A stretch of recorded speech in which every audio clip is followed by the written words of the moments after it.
강의를 하나님 말씀으로 듣고 있습니다. 아마 이 강좌는 지금 오늘 이 시간 우리가 듣고 있는 사람들에게도 필요하겠지만 앞으로 예수 제자학교를 지향하는 분들에게 참 도움이 되는 중요한 강좌가 될 것이고, 선교지에서나 각 교회에서 많이 참조하는 그러한 강의 내용이 될 것입니다. 여러분 오늘도 잘 들어주시면 감사하겠습니다. 오늘은 그리스도인의 양육과 성장에 대해서 하나님 앞에 하나님 말씀을 나눕니다. 그리스도인의 양육과 성장. 하나님의 말씀은 에베소서 4장 13절을 현대인의 성경으로 함께 읽어보겠습니다. 우리가 다 하나님의 아들을 믿고 아는 일에 하나가 되고 성숙한 사람이 되어 그리스도의 완전하신 충만에까지 이르게 될 것입니다. 아멘. 한 번만 더 읽겠습니다. 우리가 다 하나님의 아들을 믿고 아는 일에 하나가 되고 성숙한 사람이 되어 그리스도의 완전하신 충만에까지 이르게 될 것입니다. 아멘. 훈련되지 않는 경주마는 쓸 수가 없습니다.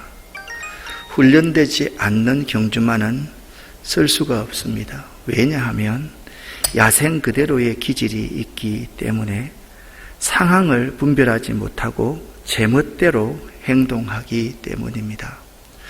마치 훈련되지 않는 야생마는 날카로운 칼 같은 원석이나 다름이 없습니다. 인고의 세월이 없기에 제멋대로 행동합니다. 신앙생활도 마찬가지입니다. 양육과 훈련이 되지 않는 자는 미숙합니다. 양육과 훈련을 통하여서 한 사람은 점점 더 성숙되어집니다. 우리가 이렇게 생각하기가 쉽습니다. 나는 나이가 이만큼 들었으니까 양육도 필요 없고 성숙도 필요 없고 그냥 교회 다니면 되지. 그렇지 않습니다. 신앙생활은 나이가 들어서 신앙생활을 시작한다 할지라도 나이와 상관없이 양육을 받아야 되고 성장해야만 합니다. 예수 믿으면 구원받아서 누구나가 하나님의 자녀가 되지만 양육과 훈련이 없다면 스스로 자라지 못하는 영적 갓난아이일 뿐입니다. 즉 영적 출생은 예수 믿는 순간에 이루어지지만 영적 성장은 지속적인 양육과 성장으로만 가능하기 때문입니다. 한국 교회의 문제가 무엇인지 아십니까? 구원받는 영적 어린아이는 많은데 세상을 변혁시키는 양육과 훈련된 성숙한 어른이 없다는 것입니다. 영적 생활도 육신의 훈련과 마찬가지입니다. 우리들은 날마다 양육과 훈련을 통하여서 그리스도의 장성한 분량이 충만한 데까지 자라가야만 합니다. 한국 교회는 지금까지 이렇게 했습니다. 교회 나와서 얼마 안 있으면 자기를 집사라고 불러주지 않으면 조금 이상하게 생각을 하고 집사를 어떤 위치를 얻는 것으로 그렇게 생각하는 사람이 참 많습니다. 그래서 교회 나와서 양육받지 않고 성장되지 않는 사람을 교회 일꾼으로 이렇게 시킵니다. 일을 시킵니다. 여러분 이제 이런 애가 적절할지 모르겠지만 사람은요 생리를 하기 시작하고 그렇게 하면 아기를 낳을 수가 있어요. 그런데 미성숙에서 아기를 가지면 그 아이를 잘 키울 수 없지 않습니까? 우리가 요즘에 아이를 학대하는 이야기들을 참 들으면서 가슴이 참 찢어지도록 아픕니다. 여러분 지금 아이 학대에서 온 세상의 문제가 되는 이 문제가 누구 문제인지 아십니까? 그 아이들이 목사 아들, 딸들입니다. 한동대학 나온 아이들입니다. 여러분 그거 아십니까? 자, 한번 생각을 한번 해보세요. 우리들의 문제라는 것이요. 우리들의 문제이기 때문에 목사의 자녀다라는 말을 들었을 때 저는 굉장히 충격을 받았습니다. 남의 일 같지가 않더라고요. 너무 마음이 상했습니다. 마음이 상심이 됐습니다. 가슴이 그냥 두근두근 하고요. 누가 나를 쫓아오는 것 같고요. 불안하고요. 참 그런 느낌이 참 많이 있었습니다. 혹시나 우리들 가운데도 그리스도인들이 이렇게 양육받지 못해서 그냥 교회에서 교회 나오면 일부터 먼저 시키고 양육하지 않는 거예요. 여러분 아프리카나 참 어려운 나라에 가면 아이들이 먹고 살 길이 없어서 어릴 때부터 노동하는 아이들 여러분 봤지 않습니까? 참 부모가 그 아이들을 잘 양육해주면 얼마나 좋은 환경에서 자랄 터인데 가슴이 참 찢어지도록 그렇게 아픕니다. 그런데 한국교회는 지금까지 좀 죄송합니다. 이런 표현을 써서 교인들을 꼭 앵벌이 시키는 목회자들이 참 많았던 것 같아요. 그냥 아직까지 성장도 하지 않았는데 아직까지 아무런 준비가 되어 있지 않는데 교회를 시키니까 자기도 상처를 받고 다른 사람에게도 엄청난 상처를 주는 거예요. 그리고 그 사람한테 배웠던 사람 배울 수가 있겠습니까? 안 좋은 모습만 배우는 것이죠. 우리들은 날마다 양육과 훈련을 해야만 합니다. 이 장인 같은 그리스도인과 지도자가 참 필요합니다. 장인 같은 인생을 살려면요, 어린 시절부터 다양한 경험을 통해 자신만의 열정을 쏟을 수 있는 분야를 찾는 것이 필요합니다. 그러나 더욱 중요하게 일단 일을 시작한 이후에는 그 일에서 깊은 숙련을 형성해야만 합니다. 일의 최고 수준에 이르고 나서는 자연스럽게 일과 배움을 넓혀갈 수 있어야만 합니다. 물론 숙련과 창조의 과정은 매우 고통스럽습니다. 이 과정에서 이기지 못하고 나가 떨어지는 사람들이 참 많지요. 그럼에도 불구하고 장인은 그런 힘겨운 일의 과정에서 희열과 보람을 느끼고 그렇게 일한 결과로 사회적인 인정을 받습니다. 제가 왜 그리스도인과 그리스도의 지도자가 이런 장인 같은 사람이 필요하냐? 우리들이 양육과 성장을 통해서 힘겨운 이 과정을 보내야만 합니다. 그럴 때 세상 사람들이 볼 때 저 사람 정말 그리스도인이구나, 예수 믿는 사람이구나, 그렇게 인정을 받을 수 있기 때문입니다. 초대교회에 직분자들을 세우는데 가장 중요한 기준 가운데 하나가 믿음이 충만하고 그 다음에 하나님의 성령이 충만하고 사람들에게 칭찬받고 인정받는 사람이었습니다. 장인 같은 그러한 정신을 가진 사람이죠. 저 사람은 시저 황제를 따르지 않는, 시저 황제가 따르라 그래도 따르지 않는 그리스도의 군사다. 그것이 초대교회 교인들의 별명과 같습니다. 그렇다고 하면 그리스도인의 양육이라는 것이 무엇입니까? 양육은 참 간단하게 정의할 수가 있습니다. 영적 신생아를 그리스도인 생활에 적응할 수 있고 잘 성장하도록 도와주는 것, 그것이 그리스도인의 양육입니다. 누구든지 교회에 처음 와서 영적인 신생아를요, 그리스도인의 생활에 잘 적응할 수 있도록, 그가 잘 성장하도록 도와주는 것이 양육인 것입니다. 여러분, 리더스 다이제스트라는 책들 여러분들 많이 보셨죠? 1922년 미국에서 창간된 잡지로서 이 읽을 거리들을 참 요약을 잘 해놓았던 그러한 책입니다. 저도 이 책을 참 많이 보면서 그렇게 자랐습니다. 이 리더스 다이제스트에서 120명의 슈퍼스타 양육 비결에 대해서 언급한 적이 있습니다.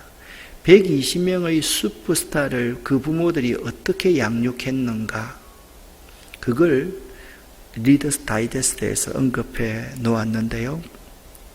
이렇게 표현하고 있습니다. 이들 대부분은 부모의 지극한 시간과 정성으로 양육된 자라는 공통점을 가졌다. 나면서부터 슈퍼스타가 태어나는 것이 그것은 아니다. 어린 시절부터 부모는 그들이 최선을 다해 정상에 올라가도록 훈련했으며 그들에게 승리자의 스피릿, 정신을 불어넣었던 것이다. 그래서 여러분, 이 120명의 슈퍼스타는 어릴 때부터 부모님들이 계속 훈련했고 그 속에 올바른 정신을 심어 놓았다. 그것이 그 요점입니다. 우리가 그리스도인으로서 양육을 하는 목적이 무엇이라고 생각을 합니까?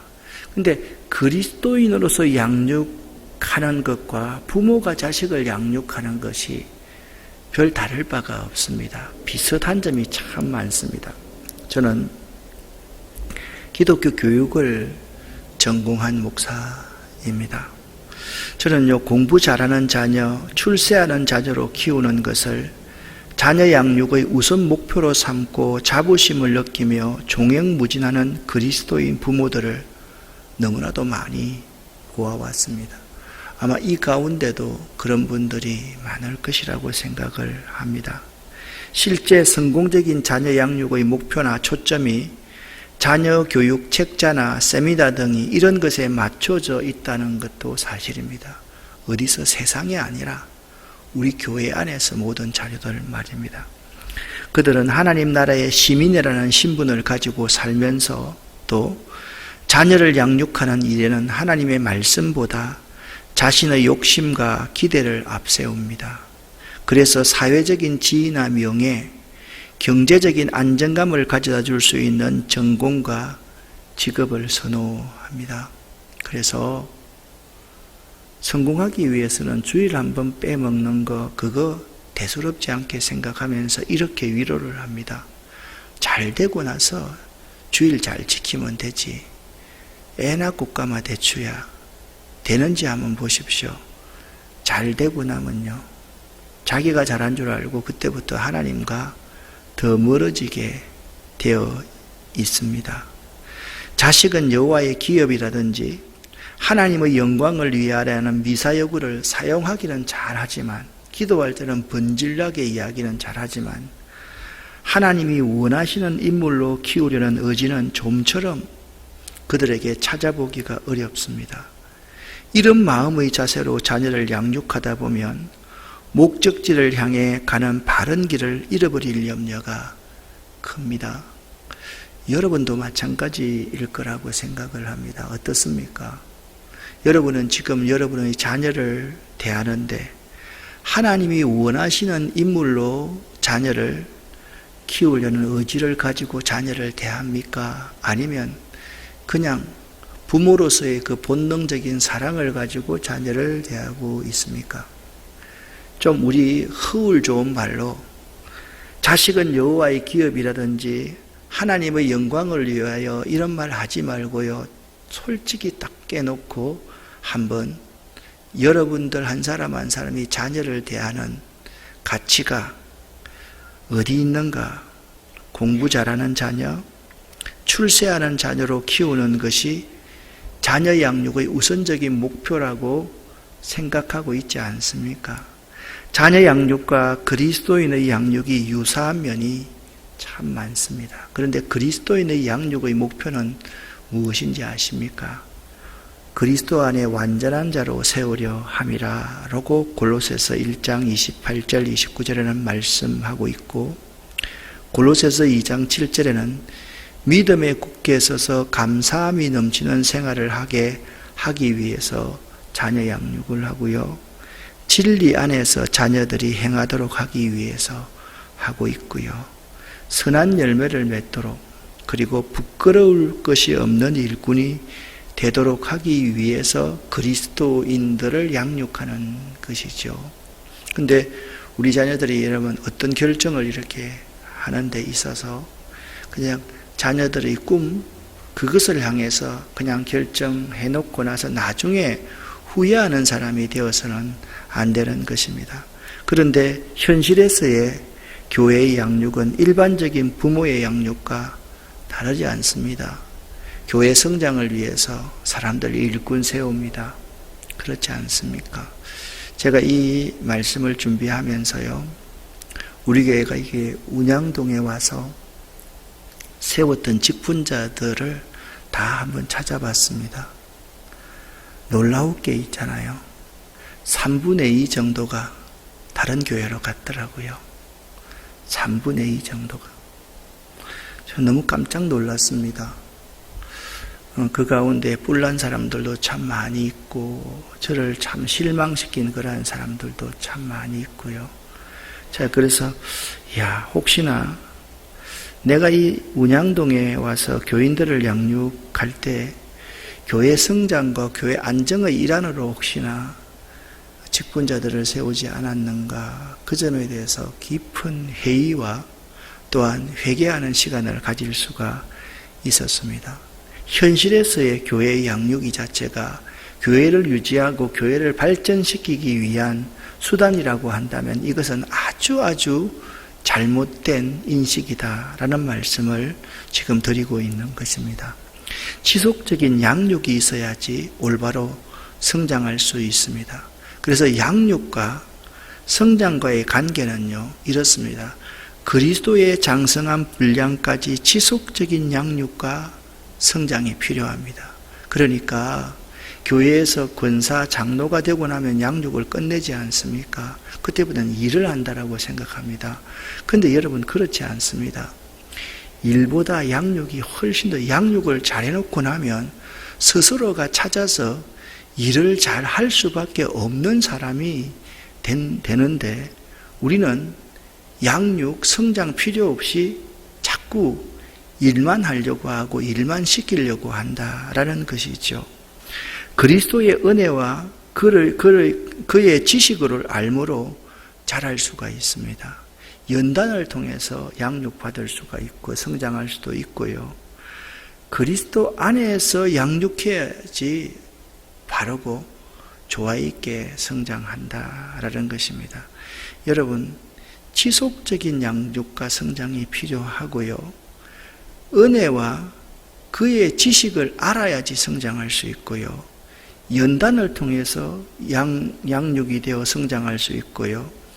그리스도 안에서, 말씀 안에서, 주 안에서 양육해야지 성장할 수 있다라는 사실을 알아야만 하는 것입니다. 근데 간혹 우리들 가운데 이렇게 보면 성장을 시키려고 하면서 요 4가지의 관계 안에 있는 중요한 요소들을 빠뜨리고 성장시키려고 하는 경우가 참 많다라는 거죠.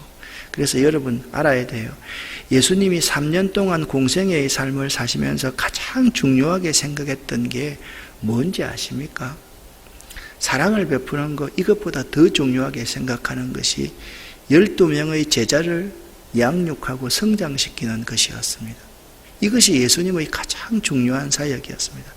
일주일에 한 번씩 만나가지고 양육한 게 아니라요, 24시간 매일 합숙하면서 함께 먹고 함께 마시고 함께 걸어다니면서 예수님은 그 제자들을 양육하고 성장시켰던 거예요. 성장이 더뎌서 안 보이는 것 같았어요. 그 사람들이 성장이 안 되는 것 같았어요. 그런데 예수 그리스도가 십자가에서 피 흘려 돌아가심으로 말미암아서, 부활하심으로 말미암아서 그 예수의 제자들이 아주 부쩍부쩍 성장해 있다는 사실들을 성경은 우리에게 잘 정언하고 있습니다. 그러면 우리의 성장을 돕는 요소들은 어떤 것이 있습니까? 이 그리스도인의 성장을 돕는 요소들은 일반적으로 3가지 정도로 볼 수가 있습니다. 그러니까 사역자들의 활동을 통해서 성장을 도울 수가 있습니다. 특별히 참 양육을 잘했던 분이 사도 바울입니다. 사도 바울은요, 편지도 쓰고요, 그들을 위해서 기도도 하고요, 개인 방문을 통해서 신방을 하고요. 동력자를 보냄으로써 그리스도인들의 연약한 그리스도인들의 성약을 도왔습니다. 매우 중요한 거죠. 그래서 교회 내에서 이게 교역자들, 직원들이 있는 이유는 사실 뭐냐? 이 성장을 돕는 활동을 하기 위해서 우리들이 있는 것이라는 사실을 알아야만 돼요. 그러면 성장을 위한 영양소는 무엇입니까? 철저한 말씀, 오직 예수, 오직 주님입니다. 그러니까 그렇게 되지 않으면 성장하지 살 수가 없습니다. 그리고 기도와 간구하는 생활입니다. 함께 기도하고 함께 간구해 가는 거지요. 그래서 예수님께서는 제자들이 보는 앞에서 보이기 위해서 한 것이 아니라 땀방울이 빗방울이 되게끔 기도했습니다. 새벽 5일여 미명에 예수님께서 한적한 곳에 가셔서 묵상하고 기도했습니다. 제자들이 몰랐겠습니까? 우리 어릴 때 있잖아요. 그냥 다 잠을 자는 것 같아도 어머니가 새벽에 조용히 일어나셔서 일하러 가실 때 그거 알지 않습니까? 친구 중에서 이런 분들이 있습니다. 좋은 장로님들 이런 분들은 어릴 때 부모님이 교회를 이렇게 열심히 다니시는 분들이 자기를 위해서 계속 머리에 손을 얹고 기도하고 저녁마다 기도하는 것 잊지 않았다라는 말을 합니다. 기도와 간구하는 생활이 성장을 위한 영양소입니다.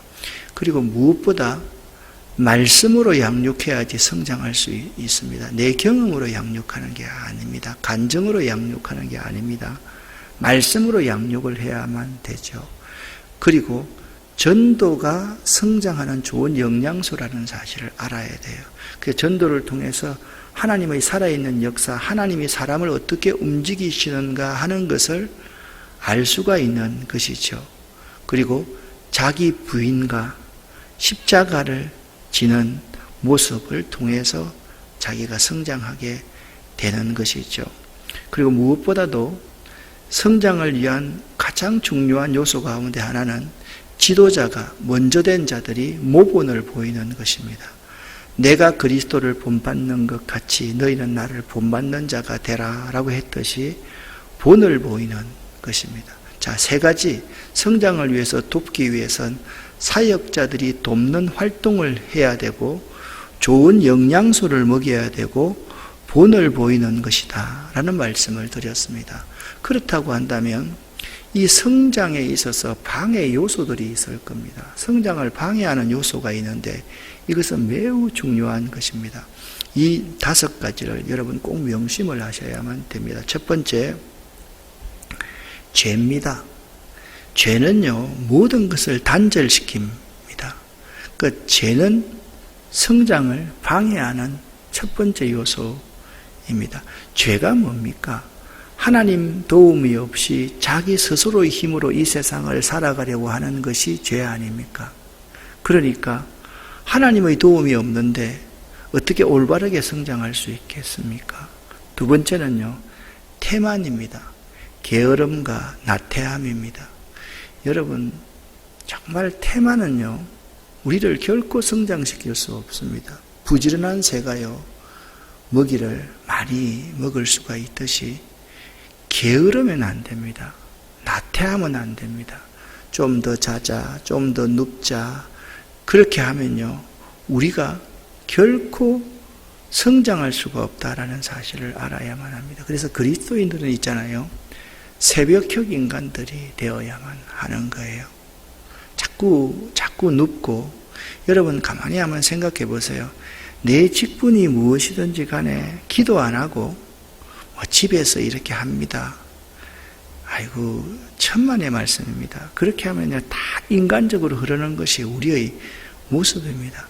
그래서요, 정말 십자가 앞에 나와서 무릎 꿇고 말씀을 붙들고 부여잡고 가슴을 쥐어 뜯으면서 기도하는 것이 매우 중요합니다. 그런데 태만하고 게으르면요, 결코 성장할 수가 없습니다. 주변에 한번 보십시오.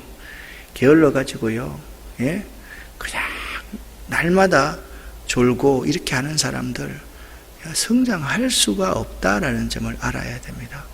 그 다음에 성장에 방해되는 요소 가운데 하나는 철학과 세상의 헛된 속임수입니다. 그러니까 세상에 빠지는 거예요. 세상의 가치에 빠지는 거예요. 오늘날로 이렇게 말하면요, 정당에 빠지는 것이고요, 이념에 빠지는 것이고, 뉴스에 빠지는 사람들이고요, 팬덤 문화처럼 이 자기가 지지하는 그러한 사람들의 그러한 집단에 빠지는 겁니다. 그것은요, 결코 성장할 수 없다라는 사실을 알아야만 하는 것이에요. 그 다음에 우선순위를 깨뜨리는 분주함이 있잖아요. 그러니까 우선순위가 없는 분주하게 바쁘게 살아가는 사람, 이런 사람은 성장할 수가 없습니다. 그래서 오늘날 그리스도인 가운데 참 너무 바쁜 사람들이 많아요. 그런데 이 코로나19가 우리 이런 모습들을 좀 바꿨으면 참 좋겠는데, 제가 볼 때 코로나19가 우리를 더욱더 죄 가운데로 이끌고 태만하게 만들고 세상의 철학과 속임수에 빠져들게 만들고 우선순위를 파괴하는 것이 코로나19 같아서 요즘 참 두렵다라는 생각이 듭니다. 여러분, 한두 번 예배를 등한히 여기면 그럼 세 번째는 예배 중심을 찾을 것 같지요? 안 그렇습니다. 한두 번 무너지면, 그 자세가 무너지면요, 여러분 그 스포츠를 좋아하십니까? 스포츠에 스타 선수가 한번 자기가 슬럼프에 빠지기 시작하면요, 아주 자기가 기본으로 갖고 있는 가장 기본적인 자기 좋았던 점을 잊어버립니다. 욕심이 생겨가지고 우선순위가 바뀌고 이러면요, 깊은 슬럼프에 빠지는 것을 볼 수가 있습니다. 그래서 우선순위를 깨뜨리는 분주함은요, 우리의 성장을 방해하는 요소가 되는 겁니다. 다섯 번째, 저는 목회를 하면서 이 다섯 번째 때문에 참 고민을 한 적이 참 많습니다. 악한 동무입니다. 부정적인 사람입니다. 여러분, 여기 앉아 계시는 분들은 부정적인 사람이 부정적인 말을 하면 속으로 사탄아 내 뒤로 물러가라 라고 하고 그냥 그 사람과 상종을 안 해야지요. 부부도 마찬가지고 항상 부정적인 말을 자꾸 듣다 보면 얼굴에 이렇게 드러납니다. 그리고 결국은 교회 공동체를 깨트리는 그러한 사람이 될 수밖에 없다라는 것을 알아야 돼요. 자, 다섯 가지를 여러분 잘, 성장에 방해가 되는 요소들, 첫 번째는 죄입니다. 두 번째는요, 게으름과 나태함입니다. 세 번째는요, 철학과 헛된 속임수입니다.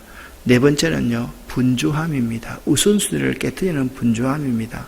다섯 번째는 악한 동무라는 거, 이 다섯 가지 여러분 마음에 좀 잘 새겨두시면 참 좋겠습니다. 그런데 우리가 믿는 우리의 스승이신, 진정한 스승이신 예수 그리스도는요, 사람을 세우시는 분이셨습니다. 누가복음 24장에 보면 여러분이 이렇게 잘 아는 엠마오로 가는 두 제자와 예수님의 모습이 나타나 있지 않습니까? 이 그림은요, 렘브란트의 엠마오로 가는 두 제자를 그린 모습이죠. 예수님께서 십자가에서 돌아가시고 부활하신 후에 엠마오 도상에서 낙심해서 자기 고향으로 돌아가는 두 제자를 만나셨습니다. 여기에 양육과 성장의 원리가 저는 가득 들어있다라고 생각을 합니다. 우리가 양육할 때 종종 느끼는 유혹 가운데 하나는 우리들이 모든 말을 다 해버리는 것입니다.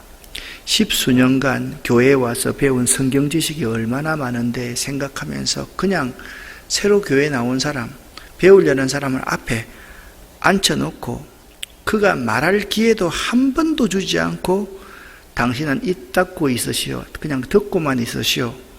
그러면서 내가 설명해 주지, 차트를 그려가면서 열심히 설명을 합니다. 그때 양육을 받는 사람들은 한마디도 하지를 못합니다.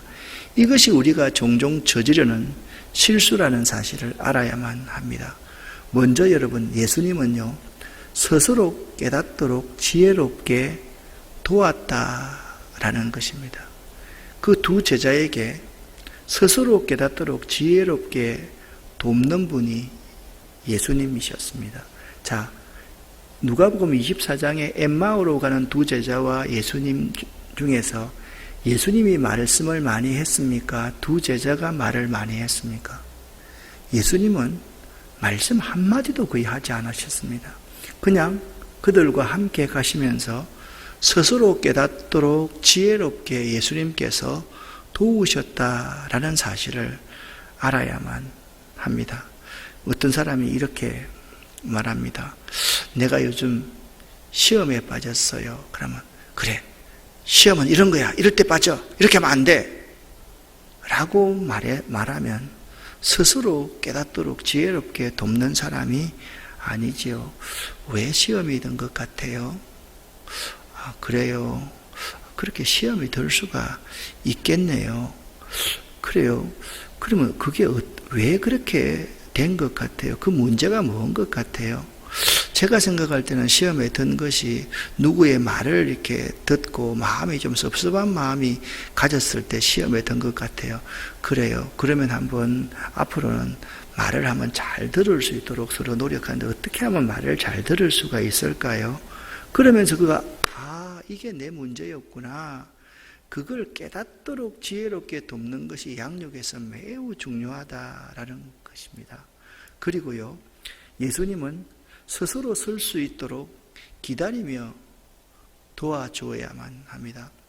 저도 교회 생활을 이렇게 오래 하면서 교회에 이렇게 나와서 보면 이 앞에 겨울에는 잘 안 보이죠. 앞에 담배를 이렇게 다 꽂고 오는 사람, 어떤 사람은 술 마시고 교회 나오는 사람, 그리고 타 종교인들, 이런 분들이 오면 교회 나오면 담배 피우면 안 돼요.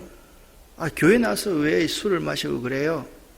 그런 이야기 하지 마세요. 그렇게 해주지 말고요. 기다려줘야만 합니다. 기다려줘야만 합니다. 끝까지 기다려줘야만 합니다. 그러면요, 그 사람들요, 술 끊을 때가 있어요. 담배 끊을 때가 있어요. 그 사람들이 우리하고 똑같나요? 그렇지 않습니까? 기다려줘야 됩니다. 인내하러 하면서 기다려주지 않으면 안 된다라는 것입니다. 이 사도 바울은 이렇게 고린도전서에서 말을 합니다. 오직 자라게 하시는 일은 하나님이시다. 나는 심었고 아볼로는 물을 주었을 때 오직 하나님은 자라게 하셨나니 그런즉 심는 이나 물 주는 이는 아무것도 아니로되 오직 자라게 하시는 하나님뿐이니라. 그렇게 말씀하고 있습니다. 이것이 참 중요한 건데, 그 사람을 변화시킬 수 있는 사람이 내가 아니고 하나님이신데, 성령 하나님이신데 그걸 모르고 기다려주지 않을 때가 참 많이 있다라는 것입니다. 양육은요, 나와 똑같은 복제인간을 만드는 것이 양육이 아닙니다. 기다리며 끝까지 도와주는 것이다. 그리고 스스로 확신하도록 사랑으로, 확신하도록 말씀으로 도와라. 여러분, 예수님께서 그 제자들, 두 제자에게 뭐라고 말씀하셨습니까? 그냥 말씀을 풀어서 일러주었습니다. 그죠? 그럴 때 뒤에 자기들끼리 있으면서 뭐라, 말씀을 풀어주실 때 우리 마음이 뜨겁지 아니하더냐, 그렇게 말을 합니다. 그러니까 스스로 확신하도록 말씀을 도울 수 있어요. 우리 자녀 양육할 때도 마찬가지입니다. 말씀으로 도와주어야만 합니다. 그리고 스스로 느끼도록 사랑으로 도와주어야만 합니다. 그래서 여러분, 사랑은요, 다른 게 아니에요. 자주 접촉하고 자주 만나야만 합니다. 전화를 하거나 카톡을 하거나 편지를 보내야만 합니다.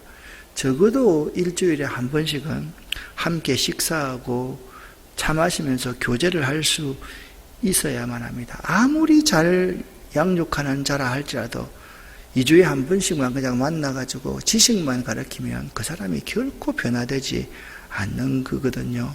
스스로 느끼도록 사랑으로 돕고 나의 막혀있는 그러한 부분들을 오픈할 수 있어야지 그가 변화될 수 있다라는 것이죠.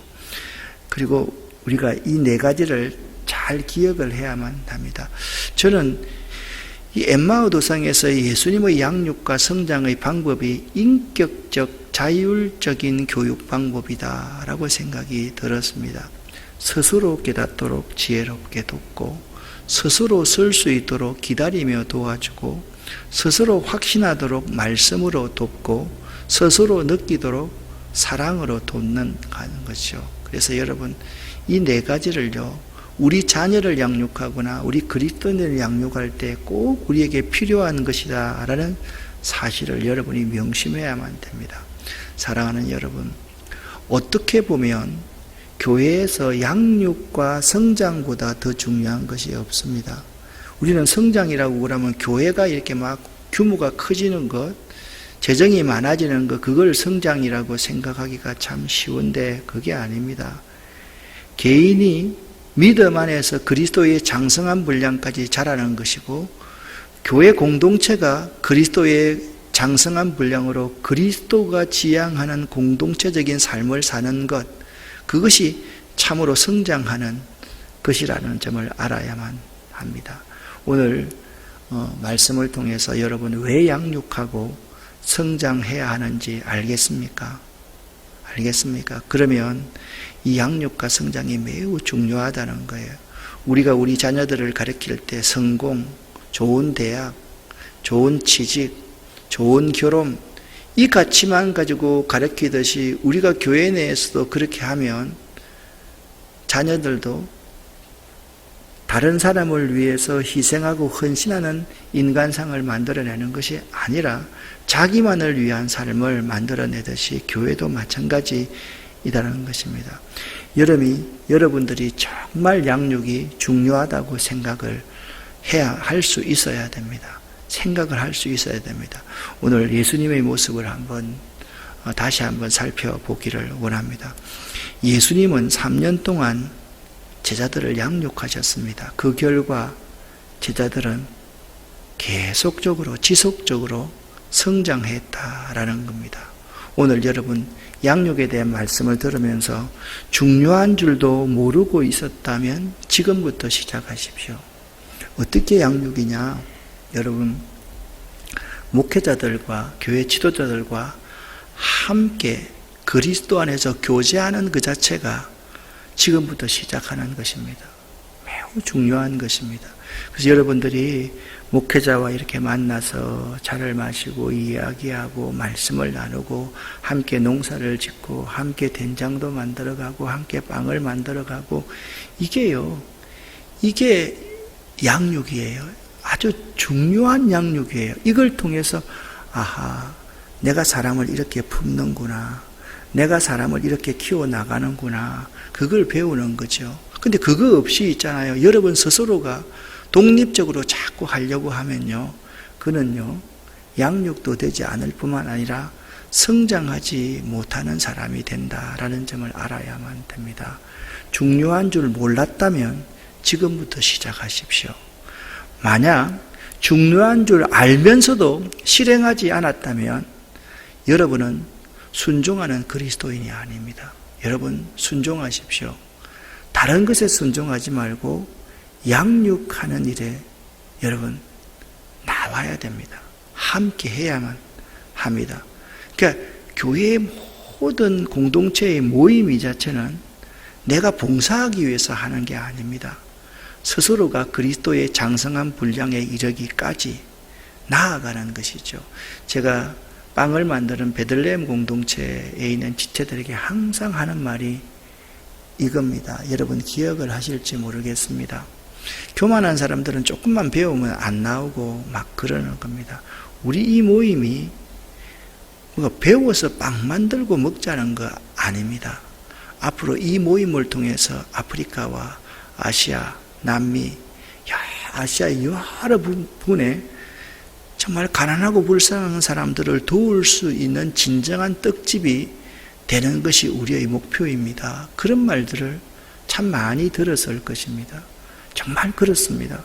그 공동체가 지향하는 바가 바로 그런 거라는 거죠. 근데 그 중간에 그런 걸 잊어버리면 이 모임에서 자꾸 멀어지게 된다라는 라는 것이죠. 사랑하는 여러분, 양육과 성장, 이것이 매우 중요하다.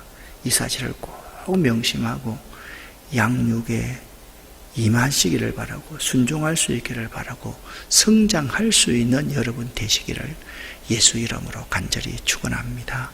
기도하겠습니다. 하나님 아버지, 그리스도인의 양육과 성장에 대해서 함께 말씀을 나누었습니다.